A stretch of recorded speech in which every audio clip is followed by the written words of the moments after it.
Hello students, myself Pankaj Sharma from Praxis Vidyapit Rudoli Vasti. Today I bring a very special topic from history of 9th class based on NCERT. The first lesson of 9th class, French Revolution. French Revolution is the first lesson. Now we study about this special lesson, and this is very important for you. In that lockdown period, you must have to understand and absorb the conceptual understanding of your text, of your course very aggressively. अगर आप ऐसा कर लेते हैं तो निश्चित रूप से you should have to be prepared for the next class 10th board examination. So now we start. What is the French Revolution? You know what is the revolution? Revolution को हिंदी में बोलते हैं क्रांति या आंदोलन, मूवमेंट या आंदोलन. कोई रेवोल्यूशन होता क्यों है? रेवोल्यूशन होने के कई कारण होते हैं, जिसमें राजनीतिक कारण होते हैं, सामाजिक कारण होते हैं, जिसमें आर्थिक कारण होते हैं. कहीं न कहीं समाज हमारा 3 वर्ग में बटा होता है. एक कुलीन तंत्र होता है, कुलीन वर्ग जिनके पास ढेर सारे रिसोर्सेज हैं. दूसरा मध्यम वर्ग होता है, और तीसरा लोएस्ट वर्ग या पुअर वर्ग कह सकते हैं, मजदूर वर्ग कह सकते हैं, जिसमें किसान होता है, व्यापारी होता है, नौकरी पेशा लोग होते हैं. कोई भी रेवोल्यूशन तब घटित होता है जब जो सबसे लोवेस्ट ग्रुप है, जब उसके मूलभूत अधिकारों का हनन होने लगता है, तो निश्चित रूप से सोसाइटी में, समाज में, देश पे कोई न कोई रेवोल्यूशन टेक प्लेस होता है. विश्व का इतिहास इससे भरा पड़ा है. तो इसी चीज़ का परिणाम ये फ्रेंच रेवोल्यूशन है. फ्रेंच, थोड़ा सा फ्रांस के बारे में जानते हैं. फ्रांस यूरोप का एक बहुत ही महत्वपूर्ण देश है.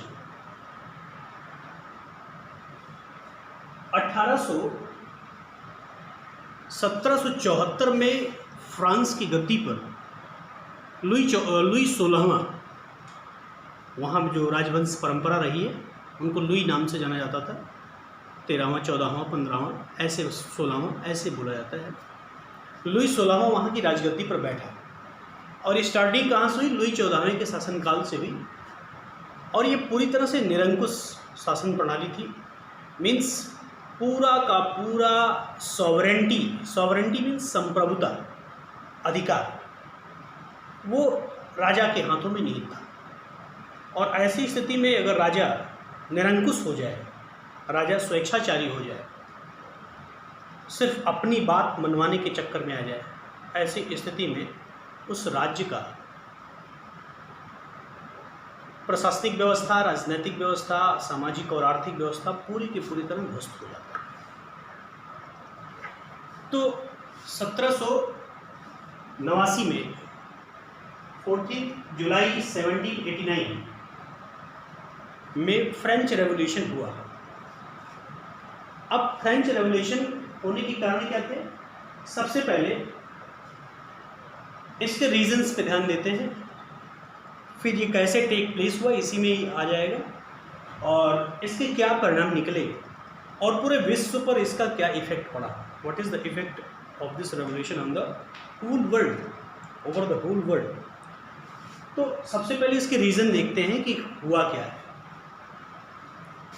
सबसे पहला रीज़न इसका है पॉलिटिकल, राजनीतिक कारण क्या है. राजनीतिक कारण में हम देखते हैं, इसमें हमने 7 पॉइंट लिखे हैं, 7 पॉइंट्स. ऑटोक्रेटिक मोनार्की, सबसे पहली चीज निरंकुश राजशाही. ऑटोक्रेटिक मोनार्की, निरंकुश राजशाही. जो वहाँ का राजा था वो निरंकुश था, उसके ऊपर किसी का कोई प्रतिबंध, कोई अंकुश नहीं था, और वो स्वयं कहता था मैं ही राज्य हूँ, मैं ही कानून हूँ, जो मैं कहूँगा वो आपको करना पड़ेगा. और इसने अपने आप को दैवीय अधिकार से संपन्न कर रखा था. इसने एक ये राजशाही ये बताती थी कि भगवान ने हमें ही तुम्हारे ऊपर शासन करने के लिए वो योग्यता प्रदान की है, इसलिए हमारी बात मानना आपको जरूरी है। ऐसी व्यवस्था बहुत दिनों तक नहीं चलती।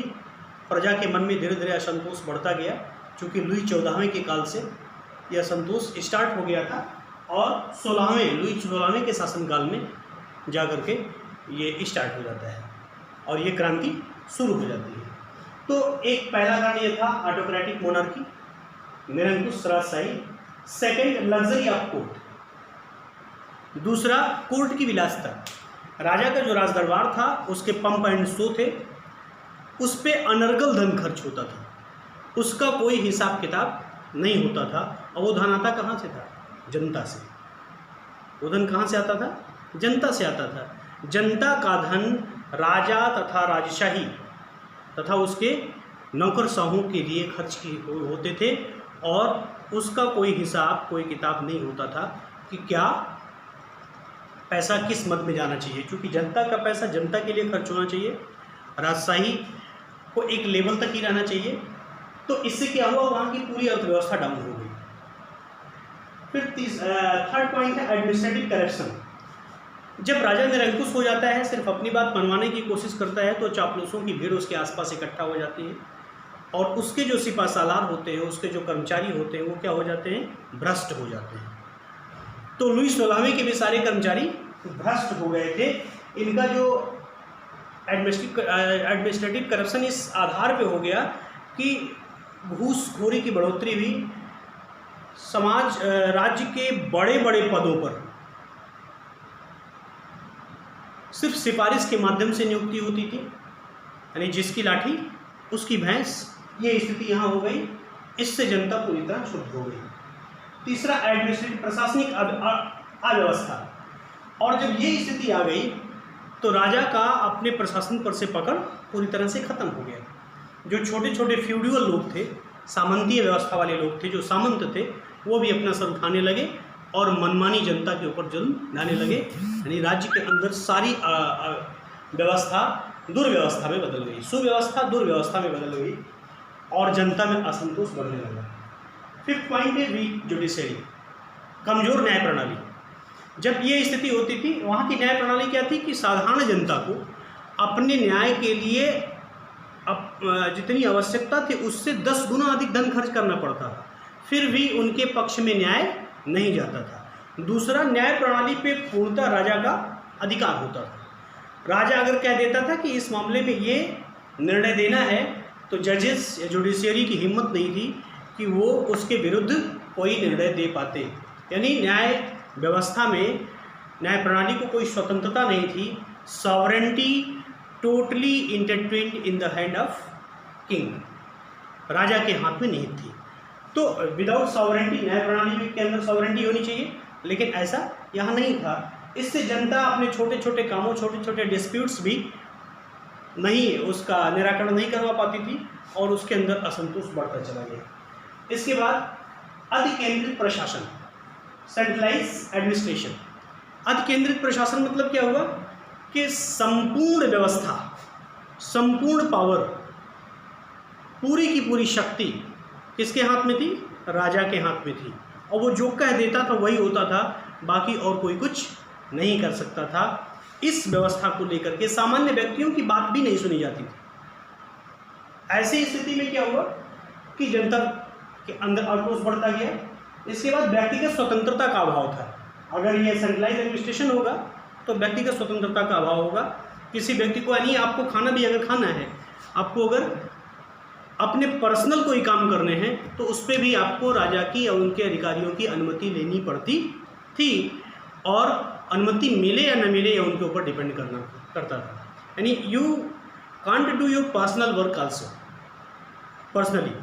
तो ये कंडीशन थी वहाँ की व्यवस्था की। इसके बाद दूसरा पॉइंट आता है सोशल रीजन क्या थे। सोशल रीजन, अभी जैसा मैंने बताया, ये तो राजनीतिक कारण है। सोशल रीजन क्या है कि वहाँ का समाज 3 वर्गों में डिवाइड था। फ्रांस का समाज 3 वर्गों में डिवाइड था। एक तो क्लर्जीमैन थे, पादरी लोग, यानी चर्च से रिलेटेड क्लर्जीमैन, पादरी लोग, जैसे हमारे यहाँ पुजारी होते हैं वैसे वहाँ पादरी होते हैं। और यहाँ भी 2 वर्ग था, एक प्रोटेस्टेंट था, एक कैथोलिक था। तो वहाँ का जो ये क्लर्जी लोग होते थे, ये कैथोलिक वर्ग थे, प्रोटेस्टेंट वर्ग को नगण्य मान लिया गया था, उनके सारे अधिकार छीन लिए गए थे। दूसरा नोबलमैन, कुलीन वर्ग, जो राज्य में उच्च पदों पर आसीन थे या बड़े बड़े सामंत थे, उस वर्ग के आते थे। और तीसरा जो वर्ग था उसमें फार्मर, लेबर, नौकरी पेशा लोग, अध्यापक वर्ग के लोग, ये सारे लोग इस पुअर वर्ग में सबसे थर्ड क्लास के वर्ग में आते थे। अब है क्या यहाँ पे हम इसको टैक्स से जोड़ते हैं। ये जो दो ऊपर का वर्ग था ये पूरी तरह से टैक्स मुक्त था, टैक्स फ्री। इनको किसी भी प्रकार का टैक्स राजा को नहीं देना पड़ता था, ये पूरी तरह से टैक्स फ्री थे। टैक्स कौन देता था? Farmer, labour, middle class man जो भी था वो अधिक से अधिक टैक्स देता था। और इनका टैक्स जाता कहाँ था? कई तरीके से टैक्स इनसे लिया जाता है। तो राजा स्वयं टैक्स लेता था, इसके बाद चर्च टैक्स लेता था, इसके बाद जो फ्यूडल लोग थे, जो सामंत वर्ग था, वो भी टैक्स लेता था। यानी इनके ऊपर टैक्स का तिहरा मार पड़ता था तीन तरफ से। और जो टैक्स वसूलने वाली संस्थाएं होती थी वो अलग से टैक्स के ऊपर टैक्स लगा करके लेती थी। ऐसी स्थिति में पूरे राज्य की, पूरी जनता की अर्थव्यवस्था ध्वस्त हो गई। एक चीज़ और बता दूँ, इस चर्च के पास पूरे स्टेट का 1/5 भाग स्वयं की भूमि होती थी। 1/5 भाग स्वयं की भूमि होती थी, अर्थात जितना स्टेट में भूमि है उस भूमि से होने वाली आय का 1/5 भाग स्वयं चर्च ले लेता था, 1/10 भाग राजा ले लेता था। इसके बाद टैक्स वसूलने वाले लेते थे, इसके बाद हर चीज़ों पे अलग अलग टैक्स अलग से लगता था। सो इन दिस कंडीशन जनता अपनी कमाई का लगभग 70 से 80% भाग टैक्स में ही चुकता कर देती थी। और कभी कभी ऐसा होता था कि लगभग 100% उसे दे देना पड़ता था। इस स्थिति से जनता पूरी तरह उब गई, अपनी अर्थव्यवस्था को, अपनी सामाजिक व्यवस्था को वो सुधार नहीं पाई। और इससे क्या हुआ? वो पूरी तरह से उब गई। अब इन दोनों वर्गों के पास मिला करके 60% भूमि और 60% राजस्व, 60% भूमि इनके पास होती थी जिसके ऊपर कोई टैक्स नहीं होता था। बाकी 40% जो भूमि थी, और उसमें भी सभी लोगों के पास भूमि नहीं होती थी, कुछ किसानों के पास होती थी, बाकी लोग लेबर थे, बाकी लोग मजदूर थे। तो लेबर और मजदूर जो लोग थे उनके पास तो वो काम पे आधारित थे। ऐसी स्थिति में इतना अधिक टैक्स होने के कारण सारी अर्थव्यवस्था, सारे उद्योग धंधे, घरेलू उद्योग सब पूरी तरह से चौपट हो गए। लेकिन इस वर्ग के ऊपर किसी भी प्रकार का कोई इफेक्ट नहीं पड़ता था। टैक्स ये लोग देते थे और आराम ये लोग करते थे, मौज ये मनाते थे। लगभग 30 करोड़ का राजस्व अकेले ही चर्च इकट्ठा करता था, चर्च के पास आता था, जो कि रिकॉर्डेड था। अनरिकॉर्डेड राजस्व जो होगा वो और होगा। राजा के पास जो राजस्व जाता था वो जाता ही था। तो ये जो सामाजिक असमानता थी, इस सामाजिक असमानता ने भी जनता के अंदर एक प्रकार का रोष उत्पन्न किया और वो विद्रोह करने के लिए मजबूर हो गए। अब आते हैं इकोनॉमिक कारण। अभी यहाँ पे मैंने टैक्स की बात की। डिस्टर्ब इकोनॉमिक सिस्टम, अर्थव्यवस्था अव्यवस्थित हो गई थी क्योंकि राजा लग्जरियस लाइफ जीते थे, नोबलमैन, कुलीन वर्ग के लोग लग्जरियस लाइफ जीते थे, पैसा अंधाधुंध खर्च होता था जनता का, तो और उसके लिए वो किस पे डिपेंड थे? टैक्स पे। और टैक्स अधिक से अधिक वसूला जाता था। इससे क्या हुई? सामान्य वर्ग की अर्थव्यवस्था पूरी तरह से छिन्न भिन्न हो गई। दूसरा, रॉन्ग टैक्स सिस्टम। टैक्स वसूलने का जो सिस्टम था वो बड़ा ही गलत था। टैक्स कैसे? टैक्स ठेके पर वसूला जाता था। राजा ने अपने किसी मंत्री को ठेका दिया, मंत्री ने अपने किसी सबॉर्डिनेट को ठेका दिया, और इस तरह से समाज के किसी दबंग व्यक्ति को ठेका दे करके टैक्स वसूला जाता था कि इतना टैक्स लेकर के आओ, इसमें से तुम्हें इतनी छूट दे दी जाएगी, ये तुम्हारा होगा। इस कंडीशन में जो टैक्स वसूलने वाले लोग थे उन लोगों ने क्या किया कि they draw out more and more tax. What is required tax, जो रिक्वायर्ड टैक्स था उससे अधिक टैक्स इन लोगों ने वसूलना शुरू किया। इससे जनता की रीढ़ टूट गई। और मेनली दो टैक्स होते थे, एक तो टिट था, ये टिट जो है चर्च वसूलता था, और एक टाइल था। टाइल ये है जो राजा के पास सीधे जाता था, किंग के पास। और इन दोनों टैक्स को वसूलने के लिए बीच में और कई बॉडीज होती थी जो अपने लेवल पे अलग से पैसा लेती थी, अलग से टैक्स लेती थी। तो ये कंडीशन ऐसी बन गई थी कि पूरा का पूरा अर्थव्यवस्था, जनता इसे त्राही त्राही कर उठी थी, पूरी अर्थव्यवस्था उसकी चौपट हो गई थी। गरीबी, भुखमरी, बेरोजगारी ये समाज में पूरी तरह से पांव पसार चुके थे। और ऐसी स्थिति में जनता के सामने सिर्फ एक चीज़ रह जाता है, रेवोल्यूशन, क्रांति, कि जो वर्तमान व्यवस्था उसे उखाड़ फेंकना। और वही हुआ सिस्टम ऑफ टैक्सेशन, कर वसूली की प्रणाली, इसी के अंतर्गत आएगा। व्यापारिक एवं व्यावसायिक अवरोध, अगर आप कोई नया व्यापार करना चाह रहे हैं, कोई व्यवसाय करना चाह रहे हैं, खेती करना चाह रहे हैं, ऐसी स्थिति में आपको पहले परमिशन लेना पड़ेगा, उसके ऊपर टैक्स पहले भर देना पड़ेगा। आपकी फसल हो या ना हो, आप व्यापार में सफल हो या ना हो, इससे कोई मतलब नहीं था, वो चीज़ आपको पहले देना पड़ेगा। दूसरी चीज़, इन सब कारणों से क्या हुआ कि व्यापारी अपने आप को व्यापार से अलग करने लगे और अनएम्प्लॉयमेंट की अवस्था पैदा हो गई। अनएम्प्लॉयमेंट, बेरोजगारी की अवस्था पैदा हो गई। इतनी अधिक अनएम्प्लॉयमेंट हुआ कि लोग सड़कों पे आ गए, उन्हें कहीं भी कोई रोजगार, कोई काम नहीं मिला। चौथी चीज़, राजा के पास जो मिलिट्री थी, अपनी विलासिता में इतना अधिक, और चर्च अपनी विलासिता में इतना अधिक व्यस्त थे कि उन्हें अपने सैनिकों को भी पर्याप्त मात्रा में सुविधा देने के लिए कोई ध्यान नहीं रहता था और उनसे ज़बरदस्ती काम लिया जाता था। ऐसी स्थिति में सैनिकों में भी असंतोष व्याप्त हो गया। थर्ड कारण है इंटेलेक्चुअल काजेस। चूंकि समाज में जब राजा निरंकुश होता है तो उस निरंकुशता की अवस्था में बौद्धिक वर्ग का सबसे अधिक तिरस्कार होता है। अध्यापक वर्ग, लेखक वर्ग, ये जो वर्ग होता है इसे सबसे अधिक तिरस्कार का सामना करना पड़ता है, क्योंकि जिसके पास धन है वो अपने आप को सबसे बुद्धिमान और सबसे शक्तिशाली समझता है, जो कहता है वही लोग मानते हैं। इस स्थिति में उस जमाने के फ्रांस में जो भी राइटर थे, जो भी अध्यापक थे, जो भी बड़े बौद्धिक वर्ग थे, विचारक थे, जो सही सलाह देने वाले थे, उन सारे लोगों का एक प्रकार से सामाजिक बहिष्कार हुआ। और इन लोगों ने क्या किया, अपने लेखों के माध्यम से जनता को जागरूक किया, जिसमें 3 नाम मुख्य रूप से आते हैं, और कई लोग हैं, 3 नेम, मॉन्टेस्क्यू, वोल्टेयर और रूसो। मॉन्टेस्क्यू, वोल्टेयर और रूसो, ये 3 नाम मुख्य रूप से आते हैं, जिन लोगों ने अपने लेखों के माध्यम से जनता को जागरूक करने का प्रयास किया। अपने भाषणों के माध्यम से लेख लिखते थे और चौराहों पे और जगह भीड़ भी जनता को पढ़ करके सुनाया जाता था कि ये स्थिति पैदा हो रही है। इसके बाद एक और कारण है उस क्रांति का, जो लुई 16 था वहाँ का राजा, वो बड़ा ही अयोग्य था। 20 वर्ष की अवस्था में 1774 में वो राजा बन गया और ऑस्ट्रिया की राजकुमारी के साथ उसका शादी हुआ। जब वो राजा बना तो उसे एक खाली राजकोष मिला, उसका जो ट्रेजर था पूरी तरह से खाली था। तो अपने राजकोष को भरने के लिए तथा अपने भव्यता और पंप एंड शो को दिखाने के लिए उसने जनता के ऊपर और टैक्स लगाना शुरू किया। और जब और टैक्स लगाना शुरू किया तो स्थिति क्या बनी कि जनता इस पे भड़क गई।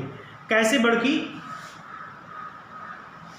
टेनिस कोर्ट एक स्थान का नाम है जहां पे इन तीनों वर्ग के लोगों की मीटिंग बुलाई गई राजा के नेतृत्व में, जनता पर टैक्स लगाने के लिए, टैक्स पे विचार करने के लिए।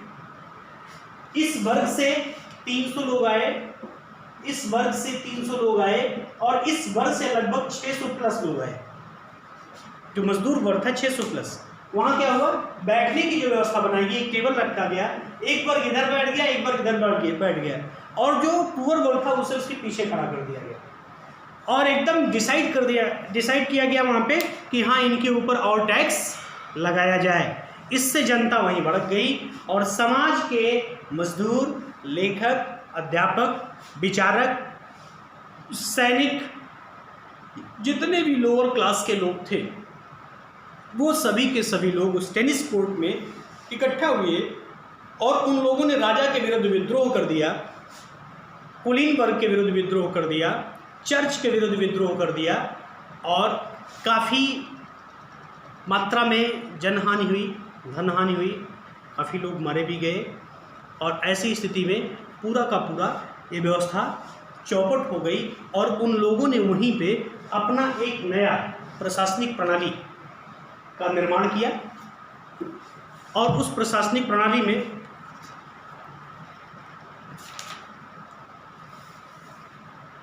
और वहाँ पे रिपब्लिक की स्थापना की, जनतंत्र की स्थापना की, प्रजातंत्र की स्थापना की। अब इसका परिणाम क्या हुआ इस विद्रोह का कि जो निरंकुश शासन प्रणाली था उसका अंत हो गया। पहला परिणाम निरंकुश शासन प्रणाली का अंत और डेमोक्रेसी की स्थापना, डेमोक्रेसी इस्टेब्लिश हुई। दूसरा, सामाजिक, आर्थिक और धार्मिक जीवन में समानता का अधिकार सबको मिला। टैक्स सबको देना है एक मीगर लेवल तक। दूसरा, राजा का जो विशेषाधिकार था और दैवीय अधिकार का सिद्धांत था उसे पूरी तरह से नकार दिया गया। दैवीय अधिकार कि भगवान ने हमको तुम्हारे ऊपर शासन करने के लिए भेजा है, इसलिए हम विशेष हैं, हम तुम्हारे ऊपर शासन करेंगे, जो हम कहेंगे वो तुम्हें मानना पड़ेगा। मैं ही सावरेन हूँ, मैं ही स्टेट हूँ, मैं ही ईश्वर हूँ या ईश्वर का प्रतिनिधि हूँ। इस तरह के सिद्धांतों को पूरी तरह से खारिज कर दिया गया, नकार दिया गया।